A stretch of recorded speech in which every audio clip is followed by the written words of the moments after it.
Every time you say 2020 Olympics, I'm imagining Hugh Downs with the gold medal. I know. But even better news this week, when we knew there was going to be an Olympics, but we didn't know if there would be wrestling, and there will be.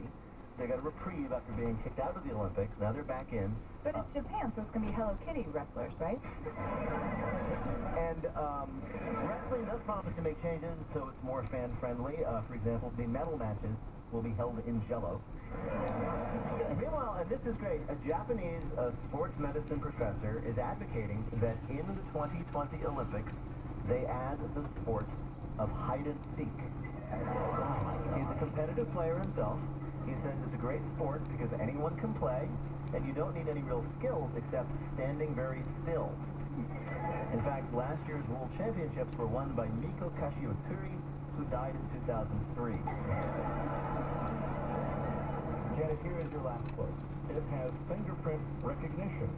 I'll sleep easier knowing that if my phone gets stolen, they'll likely chop off my hand, too. That was someone who called himself the Mongoose on Twitter, talking about the new watch that was announced this week. iPhone? Yeah, iPhone. Yes, you got it right. Apple product launches are just not the same these days. Instead of Steve Jobs telling us how something is insanely great, now we've got his successor, Tim Cook, coming out and saying, look, to tell you the truth, you people stare at your phones too much anyway. They're doing these big product launches because they have to, not because they have anything cool. It's like, oh, look, the new iPhone has a better camera. Everybody was bored, other than Anthony Weiner. He's like, really? I really wish that the president had asked for the unveiling of the new iPhone to be postponed. Well, you know what happened? You know, the new iPhone came from somebody said, John Kerry, I mean, could the iPhone be any better? He says, yeah, well, they could put fingerprint recognition on it, but they're not going to do that. Well, here you go. Fingerprint recognition, that means you can now unlock your phone with just one touch of the screen rather than the incredibly time-consuming 4 that we now have to do. And they must sit around at Apple and try to make up things that they convince you are inconvenient so that they can charge you for a new phone to solve the problem. So it's like, oh, wow, it's so inconvenient to have to pull your phone out of your pocket. That's why the new iPhone comes without pants. Carl, how did Janet do in our quiz? Well, Peter, 3 correct answers. So, Janet, I'll be doing the message on your home answering machine. Well done, Janet. Kisses.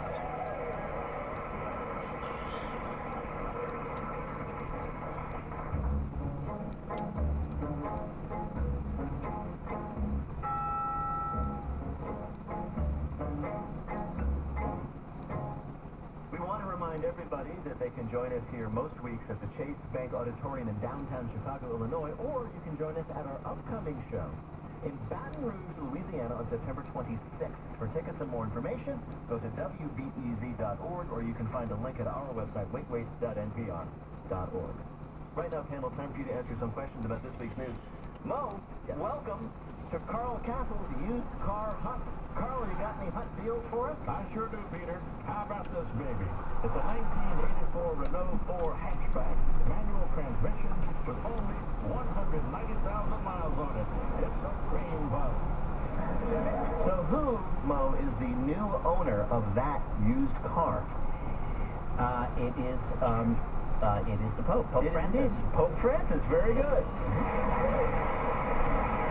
Pope Francis, now known for his disdain of luxury, got himself some new wheels, a 27-year-old rust bucket that was a gift from an Italian priest.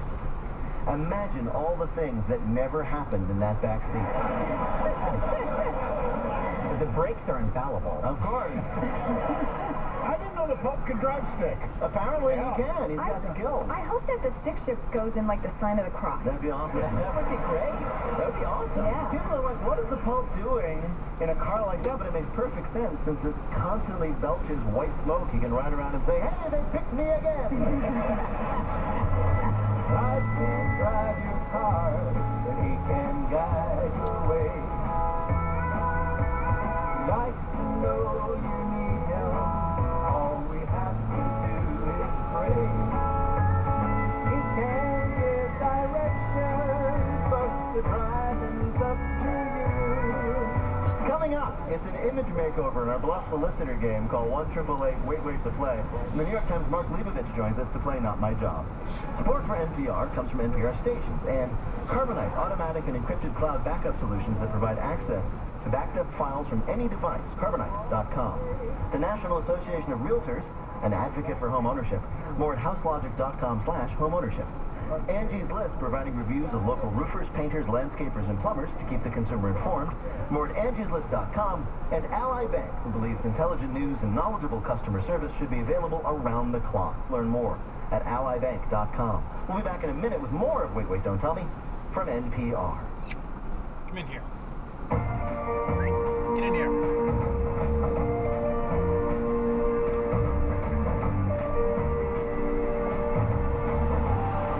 Yoda.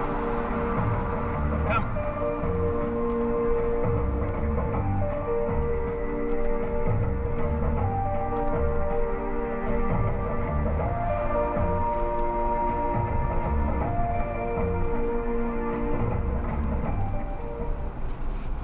I'm Jordan Macknick, and I donated my car to Colorado Public Radio.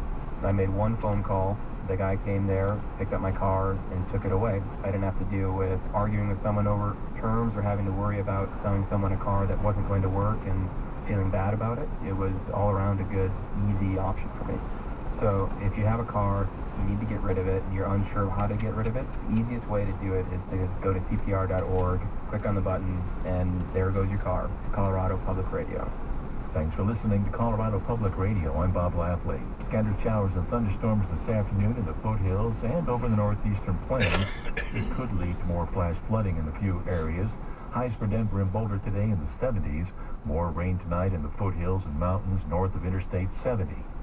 In western Colorado, moderate to heavy showers today. Isolated showers or storms could continue overnight. Mountain highs in the 40s and 50s with cloudy skies and gusty winds. From NPR and WBEZ Chicago, this is Wait, Wait, Don't Tell Me, the NPR News Quiz. I'm Carl Castle. We're playing this week with Mo Rocca, Faith Saley, and P.J. O'Rourke. And here again is your host at the Chase Bank Auditorium in downtown Chicago, Peter Sagal. Thank you, Carl. Thank you. Right now, it's time for the Wait, Wait, Don't Tell Me Bluff Solicitor game called 1-888-WAIT-WAIT to play our game in the air. Hi, you're on Wait, Wait, Don't Tell Me. Oh, hi, my name is LP, and I'm calling from Cohoes, New York. LP? Yes, it's a long Greek name, so I sort of... Now you have to give us the whole thing. Yeah, just tell us what it is, the whole thing. It's Loretos Papanikolaou. Ah, I'm hungry. Wow. Oh, yeah. That's delicious. That's the one with spinach, right? Answers all Greek words sound delicious. I don't know why. Sure, yeah. Well, welcome. It's nice to have you, LP. Thank you. You're going to play the game in which you must try to tell truth from fiction. What is LP's topic? Makeovers for everybody. Not every company can go to Don Draper when they need to. Actually, no company can. He's fictitious. Our panelists are going to tell you a story about a company that had to revamp its public face and did it in an interesting way. Guess the real story, and you'll win Carl's voice on your voicemail. Ready to go? Yes. First, let's hear from Mr. P.J. O'Rourke. They brought back Twinkies. They brought back Ho-Hos. They're bringing back Lehman Brothers. But you're saying Lehman Brothers, they went bust. They're bankrupt. They don't exist. Well, the Lehman Brothers brand name was purchased from creditors by the Wall Street venture capital group Blackstar.